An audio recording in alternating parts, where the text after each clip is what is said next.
I moved into the apartment on Ashford Street because it made sense: cheaper rent, shorter commute, fewer questions. At least that's what I told Daniel when I packed my boxes and promised him this change wouldn't touch us. We had been together for 3 years, long enough to replace fireworks with routines, long enough to confuse stability with certainty. Daniel was reliable, thoughtful, and increasingly absent, always postponing conversations with the assurance that we'd talk when things slowed down. They never did. That was how Lucas entered my life, not dramatically, not intentionally, but quietly, through a shared hallway and a spare bedroom that needed filling. He was already there when I arrived, sitting cross-legged on the living room floor, assembling a bookshelf with the patience of someone who didn't mind starting things over. He looked up, smiled easily, and said my name like he'd been practicing it.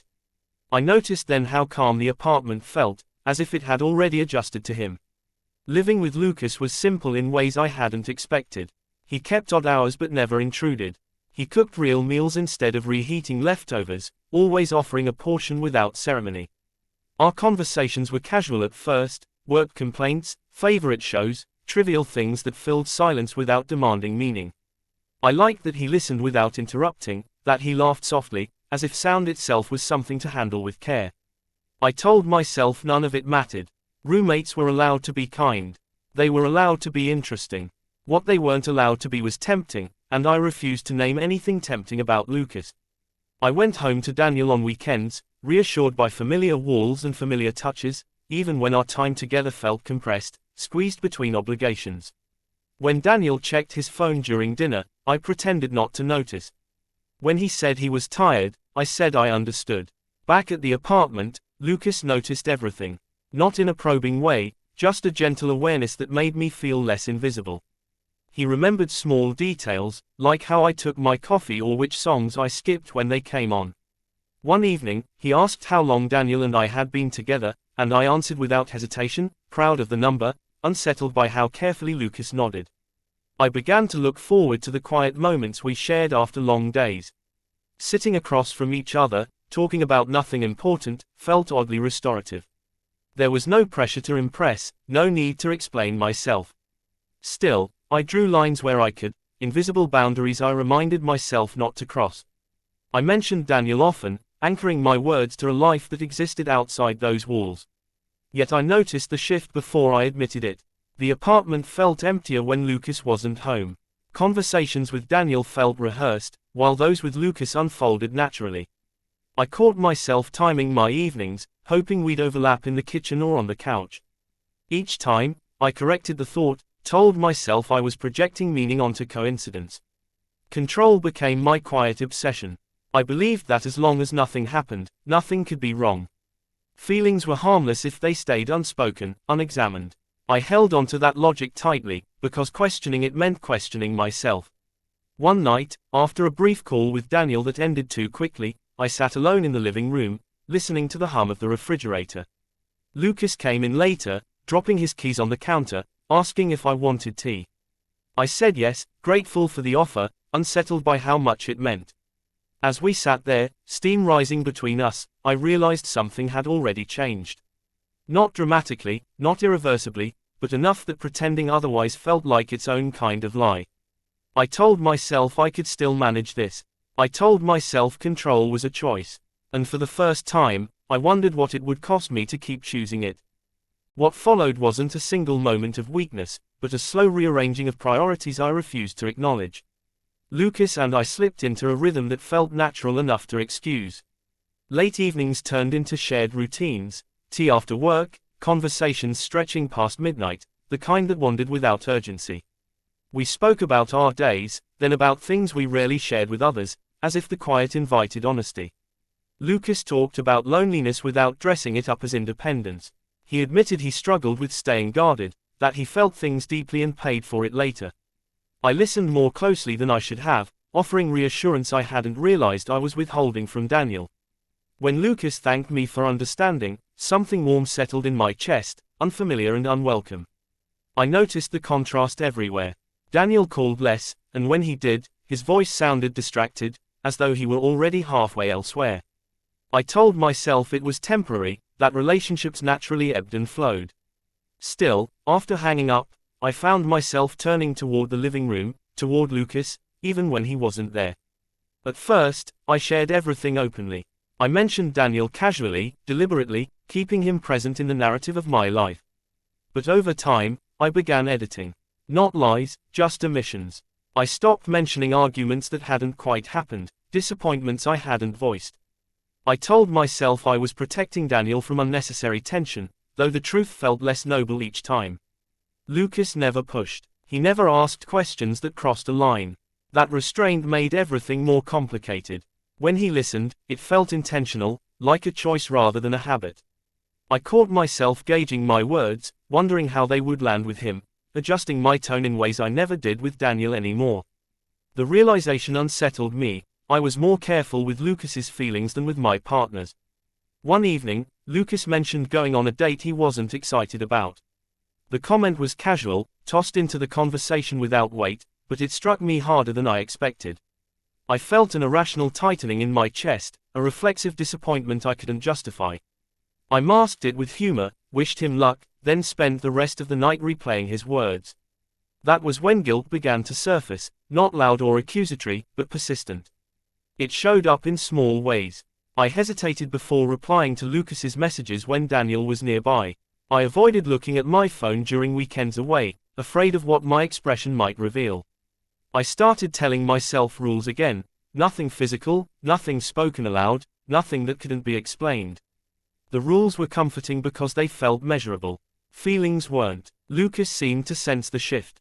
He became quieter, more reserved, as if adjusting to an unspoken boundary I hadn't articulated. The space between us grew charged, filled with things we weren't saying. When our hands brushed in passing, the contact lingered in my mind longer than it should have. I noticed how often I thought about him when he wasn't there, how easily my attention drifted toward him when he was. I began to understand something I'd always dismissed in others. Infidelity didn't always announce itself with dramatic gestures. Sometimes it slipped in through comfort, through being understood without having to ask. The betrayal wasn't in what I did, but in what I felt and where I chose to feel it. Late one night, Lucas confessed he was tired of pretending he didn't care too much. He said it lightly, almost joking, but his eyes stayed on me, searching. I offered a careful response, something neutral and safe, yet the moment hung between us, unresolved. We both knew it mattered. When I went to bed that night, sleep came slowly. My thoughts circled the same question I had been avoiding. If nothing had happened, why did it already feel like something had gone wrong? The answer hovered just out of reach, waiting for a moment when avoidance would no longer be an option. The night everything shifted began without intention, which later felt like the cruelest detail. Lucas and I were both home earlier than usual, the apartment wrapped in a rare stillness. Outside, rain pressed steadily against the windows, muting the city into something distant and manageable. We didn't comment on it at first, but the quiet seemed to invite us closer, as if conversation were the only way to fill it. We sat across from each other in the living room, cups cooling on the table between us. The talk stayed light until it didn't. Lucas mentioned feeling restless, unsure of what he was waiting for, and the honesty in his voice caught me off guard. I recognized that tone, one I used to share with Daniel before our words became careful and compressed. I wanted to redirect the conversation, to keep things safe, but I didn't. Instead, I admitted I felt similarly adrift, that some part of me felt paused while life kept moving. Saying it aloud felt reckless and relieving all at once. Lucas listened without interrupting, his attention steady, giving the moment more gravity than it deserved. He didn't touch me. He didn't say anything inappropriate. He simply said he understood, and for reasons I still can't fully explain, that was enough to unsettle me. Understanding had become rare in my life, something I associated with effort and compromise. With Lucas, it arrived unasked. My phone buzzed on the table, Daniel's name lighting up the screen. I glanced at it, then turned it face down, telling myself I'd call back later. The decision was small, almost reflexive, but it echoed louder than anything else that night. Lucas noticed the movement but said nothing, and I was grateful for the silence. As the rain intensified, the conversation slowed. Words gave way to pauses that felt weighted rather than awkward. We sat closer now, close enough to feel the warmth of another presence, close enough that the space between us seemed intentional. I became acutely aware of my own breathing, of the way my thoughts kept circling the same forbidden questions. Lucas broke the quiet gently. He said he cared about me, not dramatically, not as a confession, but as a statement of fact. He clarified that he didn't expect anything, that he respected my relationship, but honesty mattered to him. His voice wavered slightly, betraying more than his words allowed. The room felt smaller after that. I searched for a response that would restore balance, something firm and uncomplicated. Instead, what came out was a truth I hadn't prepared to share, that I cared too, more than I should, more than I could explain. The admission hung between us, fragile and irreversible. I stood up abruptly, pacing toward the window, needing distance to think. The rain blurred the city lights into something abstract, giving me an excuse to avoid his gaze. My mind raced through consequences, through Daniel's face, through the version of myself I believed I was. I told myself I needed air, clarity, control. Lucas didn't follow. He stayed where he was, giving me space, which somehow made everything harder. When I turned back, the concern on his face wasn't possessive or demanding. It was patient, as if he trusted me to choose correctly. I crossed the room slowly, stopping just short of where he sat. For a moment, neither of us moved. The world narrowed to that space, to the awareness of what could happen and what it would mean. I reached out without thinking, my hand finding his, the contact unmistakable and grounding. It wasn't dramatic, but it was deliberate, and in that instant, the last of my excuses fell away. Almost immediately, guilt surged, sharp and clarifying. I pulled back, my heart racing, apologizing without knowing exactly what for. Lucas nodded, understanding again, letting go without protest. The relief and regret were intertwined, impossible to separate. We said goodnight shortly after, the conversation unfinished, the air heavy with everything we hadn't resolved. In my room, I lay awake, replaying the moment again and again, aware that something fundamental had shifted. Nothing had gone as far as it could have, yet nothing was the same. I realized then that restraint didn't undo intention. The line I'd guarded so carefully had been crossed, even if only by a hand held too long. And as sleep finally claimed me, one thought lingered with unsettling clarity: this was only the beginning of the consequences. Morning arrived without relief. The apartment looked the same, but it felt altered, as if the walls themselves were aware of what had happened. Lucas stayed in his room longer than usual, and I welcomed the distance even as it unsettled me. Silence, once comfortable, now felt deliberate, loaded with restraint. I went through my routine mechanically, replaying the previous night in fragments. Nothing about it was dramatic enough to justify the weight it carried, yet I felt it pressing on me from every angle. I had crossed a line I could no longer pretend was imaginary. The realization followed me as I left for work, as persistent as a shadow. Daniel texted that afternoon, asking if I wanted to come over that weekend. The message was ordinary, affectionate in its simplicity, and it made my chest tighten. I stared at the screen longer than necessary, aware that my hesitation was already an answer of sorts. When I replied, my words were careful, measured, as though honesty might leak through if I wasn't vigilant. That evening, Lucas emerged quietly, nodding in greeting, keeping a respectful distance.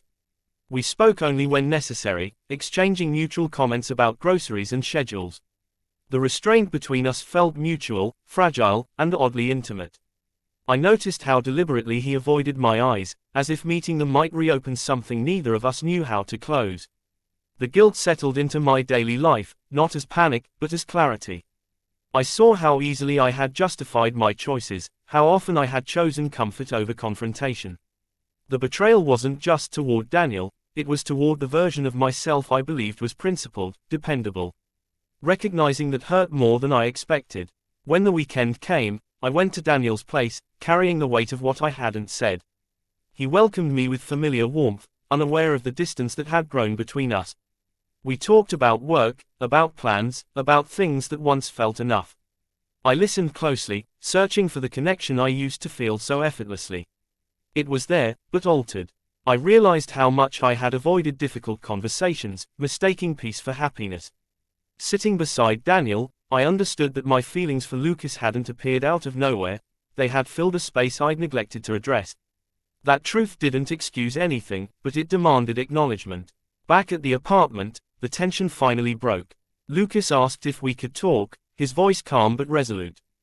We sat across from each other, mirroring that first evening when everything still felt manageable. He said he didn't regret his honesty, but he respected my relationship and the boundaries that needed to exist now. His composure only sharpened my own discomfort. I told him the truth as clearly as I could, that what I felt scared me, that it forced me to confront parts of my life I'd ignored. I admitted my guilt, my confusion, my responsibility.